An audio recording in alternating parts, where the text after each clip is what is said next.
Kazi safi Mike Kagongo na familia ya watu 7 waliofariki dunia katika ajali ya barabarani Naivasha, kaunti ya Nakuru wanarai serikali na wahisani wa wema kuhakikisha kuwa wanawakwamua kwenye mzigo wa kifedha kwenye maandalizi ya mazishi na gharama za hospitalini. Mwanahabari wetu Anastasia Mkabi anauketwa taarifa hii.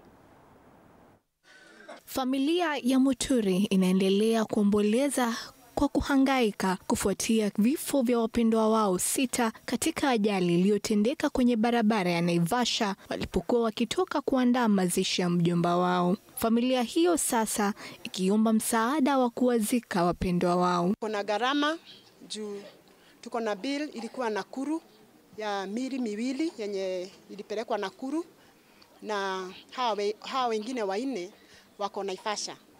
Kwa hivyo tunaomba serikali itusaidie juu ya postmortem na masaduku.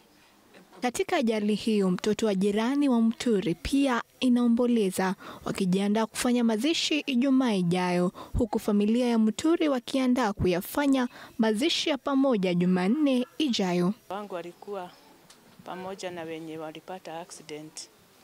Juu watoto wa Muturi walikuwa wameniomba waende na mtoto wangu, watarudi na yeye jioni, na naweza hitaji usaidizi kutoka kwa serikali juu lazima afanyiwe postmortem ili atolewe Naivasha aletwe Nyambari.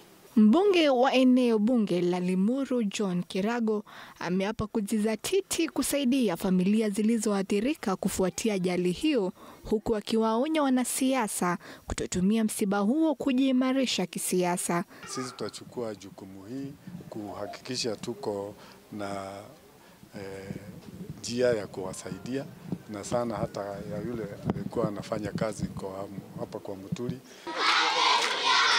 Anastasia Mkabi, TV47.